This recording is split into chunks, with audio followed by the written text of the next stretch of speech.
Hello, Lanette and Jackie. Welcome to Romance on the Table. So we're going to just talk a little bit today about the broader storytelling and where things end up. And Lanette, you're an actress and you've performed in many of Brainpower's romance comedies and romance films and Christmas movies that have ended up on the Super Channel here in Canada, which Jackie, you have been in charge of original programming for 2 to 3 years. That's now. right, yeah. Once a film kind of starts and we're getting it forward, where does it end up in the marketplace?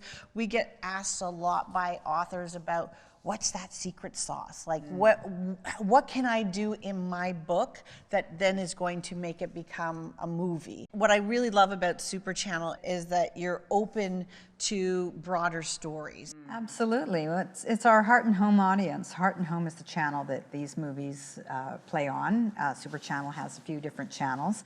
And basically it's content that the whole family can enjoy. It's safe content. You can be watching a movie, and if your child walks in the room, there's nothing that's going to upset the family. You know, the child's not going to be shocked or you know, asking mommy all sorts of questions. The content is aspirational. Mm-hmm. It's not issue-driven. It's escapism. So we look for movies that have that sort of element of just safe viewing, that you can just relax and escape into the storylines, and there's not going to be any issue that's going to come up that's going to cause you to, you know, have to think hard or explain or have any kind of cognitive dissonance around. So it's escapism programming and safe. I'm saying safe a lot, aren't I? Safe viewing. Safe viewing for the whole family. Well, one of the nice things is a few of the projects, so including the character that you played in Coming Home to You. Yes. I mean, she was on a bit of a final journey, and Absolutely. she sort of knew it. Very well said. Absolutely. It was so rich to see how well layered that project was, because you see the trajectory of her reaching her final destination in this life and only having one mission, which is to help her niece recognize her own value. So to me, multifaceted characters are key, and that they're layered, that the heart is there, the safety of the viewing is there in the storytelling, but at the end of the day, it has to be, you know, a really heartfelt, layered process for every character. For me in particular, as someone who's played many different types, there has to be elements that drive the story forward, exactly. And there has to be some drama, something that, you know, takes you to that next level. And we like stories that people can identify with. Sure. Right? Our viewers are people. They have feelings, they have families, and they have homes. Mm-hmm. So we sort of tell stories that people can relate to. Stories about family, faith, community, and romance. Those are the pillars of our stories on Heart and Home. Also, let's talk about Dr. Gonzalez, because Lanette has played Dr. Gonzalez in the Prince trilogy that we have done in collaboration with the Super Channel, and she's spicy. Dr. Gonzalez. I love her. I'm very protective of the characters that I am fortunate enough to develop from inception, and she is a joy because there's a relationship with the lead actress played by Caitlin Lieb, and there's this, again, this maternal sort of protector that comes in there as the doctor figure, but yet she's also light and able to kind of lay down the law at the same token without taking things too seriously. So there's that, again, those wonderfully, you know, finite, you know, undertones that go into making a complex character realistic. Yeah, it makes it more three-dimensional. Exactly. And, you can't just bring out the whip. You have to be able to have some heart. Yeah. And understand where she's coming from. That third installment, that third movie is going to premiere. It's going to be on Heart and Home this Christmas, I believe. Yes, right? Christmas and 2021. We do love the trilogies. We love the movies that link together. The franchises, because that's familiar for our viewers, and they look forward to the next development and the stories. And then what's great as a programmer, we love being able to run them back to back to back on Christmas Day, or we like to make events out of our content and run them in a row like that, because it's just, it draws the viewer in and it holds them for a couple of hours. So Yeah, and I think, I mean, it took us as filmmakers, it took us a little bit of time. I remember one of the first rom-coms we did, like we ended it, it was like, and he proposes, and we marry, and it was all like this, and then afterwards we realized, like, well, how can we franchise these out? And we got much better when we would adapt one of the books, and the Prince series came from Sarah Morgan's books, which were really great. And so we got better at, like, you know, at the end of the first one, we really solidify that, you know, that couple coming together, and then the second one is the journey of the, you know, of the wedding, which in this case it's our royal world that we have built together, and then the third one is the babies, and then there's a little surprise with those babies. it mirrors life's journey, right? yeah. I mean, that's relatable. Yes, it's so true. It's so true. Family, like you say, and legacy, right? We can all relate to that. And what is our purpose here, you know? And I think that what's so charming about all of these projects that we've discussed so far is that there's always this concept of nothing being done, you know, purposelessly, right? That there's always a reason that we make a choice, a connection, an end zone.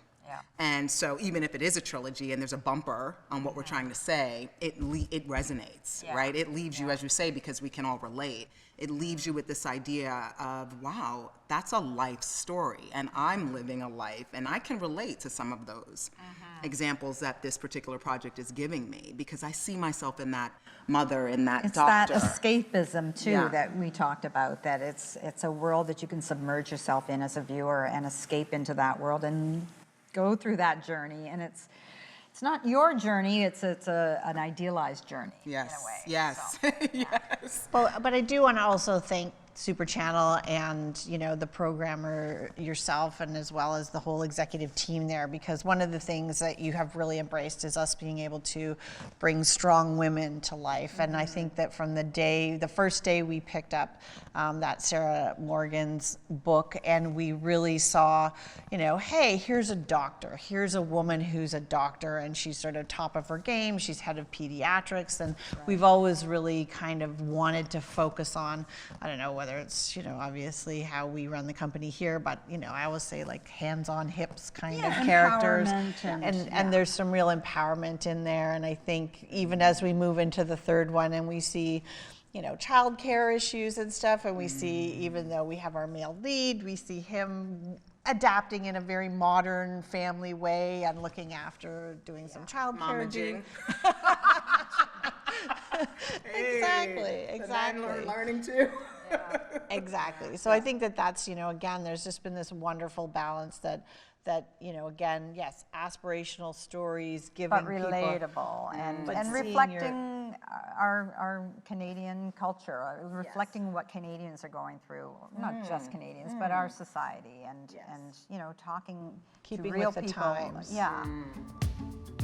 Jackie, tell us a little bit about when you're going to look for ideas and really what films that you're choosing. I mean, the majority of the films that you are programming are ones that you're either participating in as they're kind of moving through production, or they're already produced, or... Yes, most often we are approached, you know, as a pre-license coming on board, and I mean, I'm not looking, they're coming to me pretty much, and I'm being pitched the stories. And yeah, I look for those themes of, you know, faith, family, community, romance. We want to make sure we're hitting one or more of those themes. Aspirational, not issue-based, not too dark and heavy, more light and, you know, escapism type content. And you're generally working with producers who have done stuff in the space. In that space, yeah.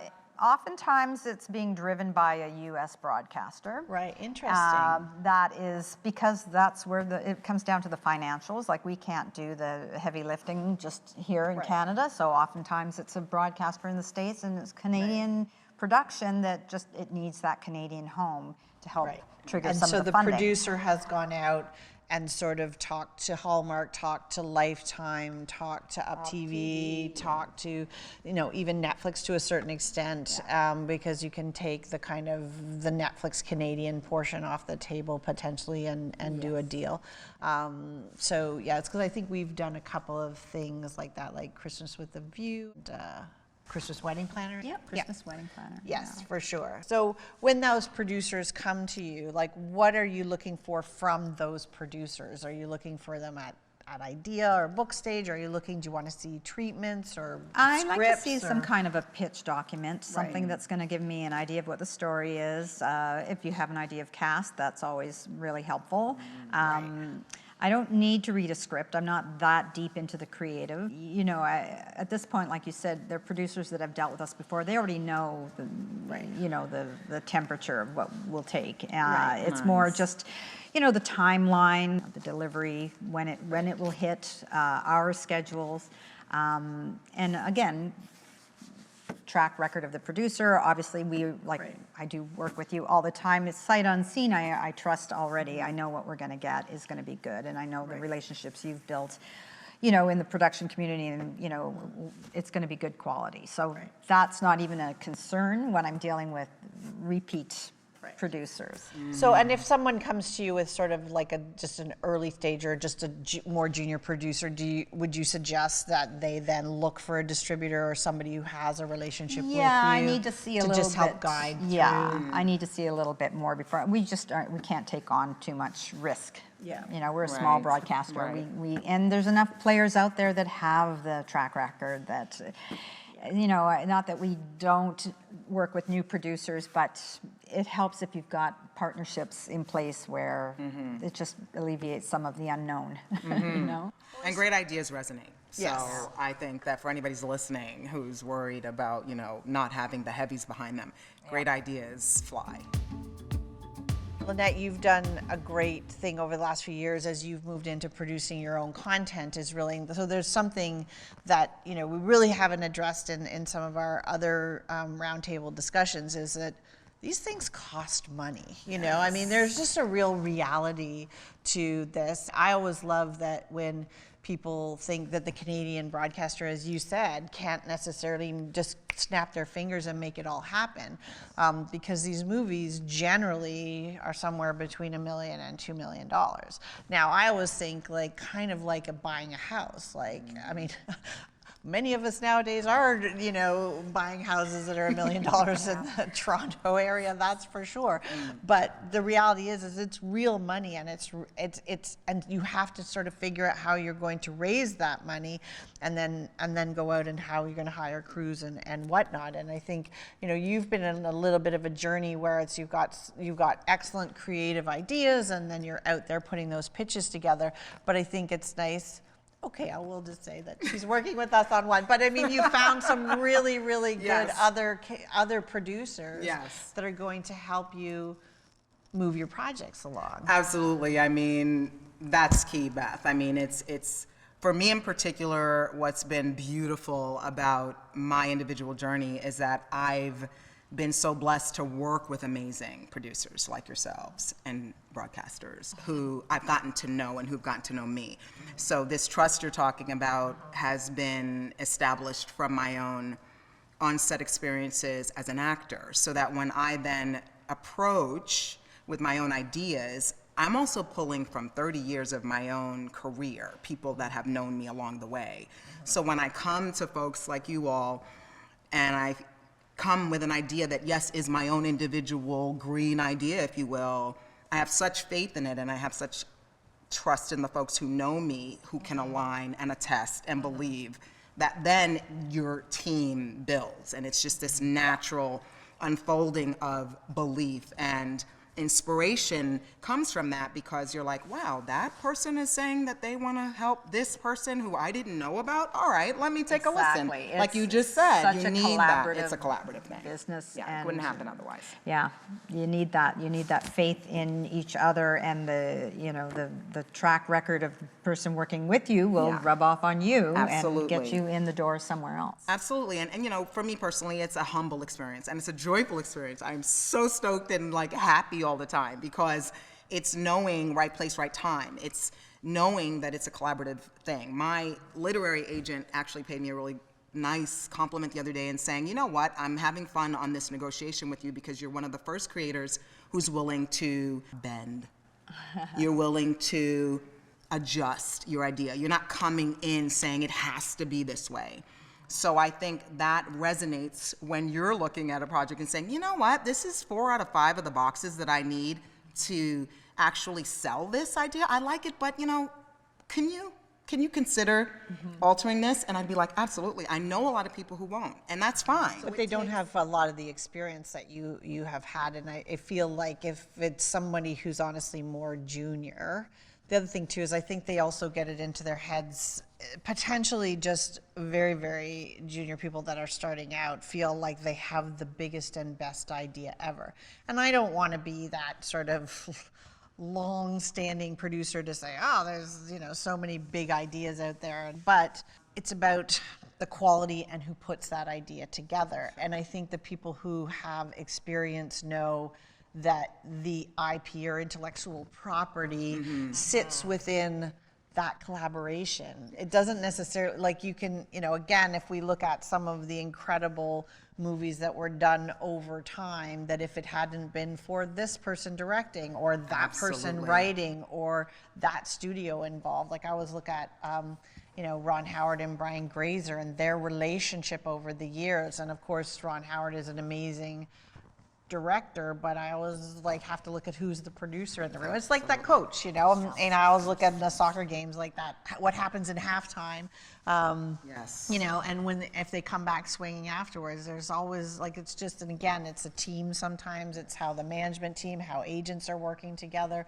how, you know, how producers then take it, and then screenwriters come involved, and if everyone can bend a little, then you grow this like really beautiful movie generally. And like a soccer team, you want to use a sports analogy. It's like, you know, you've got all the different talents, right? And everybody has, you know, you've got the forward, the defense, the midfield. But it's the synergy between all of them that makes it or breaks it, right? And some teams will have great players, but they just aren't pulling that synergy together. Yes. And they don't pull it off. Right? Is so when it really works, it's because there is talented people that also have that that synergy, which you can't invent. I'm compelled to just share a very brief story that I was privy to on a conference, a producers conference very recently. The entire story about how The Color Purple got made was very similar to what you just said.